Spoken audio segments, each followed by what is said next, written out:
2003, a year that, if nothing else, reminds us that history will almost always repeat itself. So let's take a look back.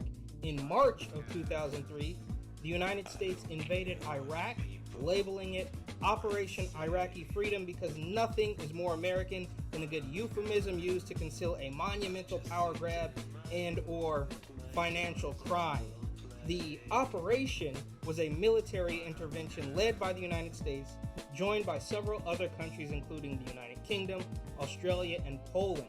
The stated goal of the invasion was to remove then Iraqi President Saddam Hussein from power, promote democracy in the region, and eliminate the perceived threat of weapons of mass destruction, or WMDs, which we now know didn't really exist, but at the time it was super serial, and I'm glad we can all have a good laugh about it now, right, George? But anyways, Saddam and his crew went into hiding, and he was eventually captured in December of 2003. Mission accomplished, I suppose, but also not really. It dragged on for years to come, and maybe we will revisit this at a later date in another year.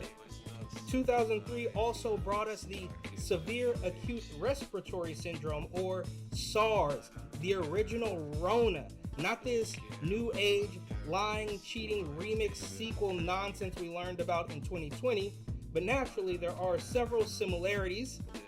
It reportedly leaked out of China in late 2002, possibly from a bat. I mean, my word.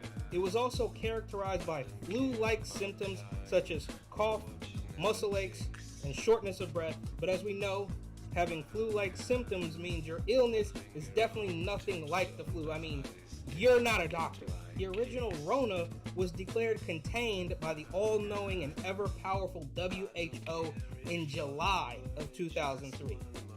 The year also brought us the Governator, when California elected its last quote-unquote Republican governor in a recall election, replacing then Democrat Governor Gray Davis, who was ousted because of a budget crisis, rising energy costs, and rolling blackouts. Very strange, because on the East Coast, there were also some problems concerning energy. In August, we saw one of the most significant power outages in North American history, affecting a large portion of the northeastern United States and parts of Canada. The blackout reportedly began when a sagging high voltage power line in Ohio came into contact with some overgrown trees. The power line failure in Ohio was just the initial trigger, causing other transmission lines to trip and disconnect from the grid, creating an imbalance in the electrical system. An estimated 50 million people in the United States and 10 million people in Ontario, Canada were affected, including major cities such as New York, Cleveland, Detroit, and Toronto. But on a lighter note, Michael Jordan also retired for the last time in 2003.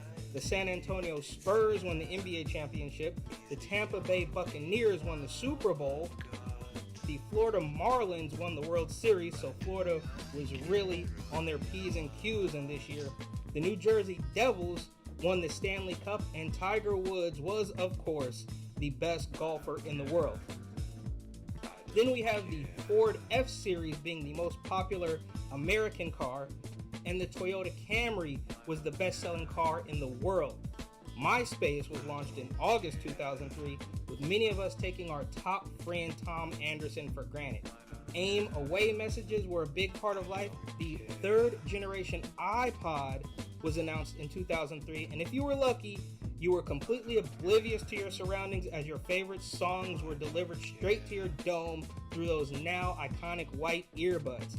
50 Cent was having an absolutely monumental year with In the Club, 21 Questions, PIMP, Wanksta, and his feature on Lil' Kim's Magic Stick, all on the Billboard Hot 100.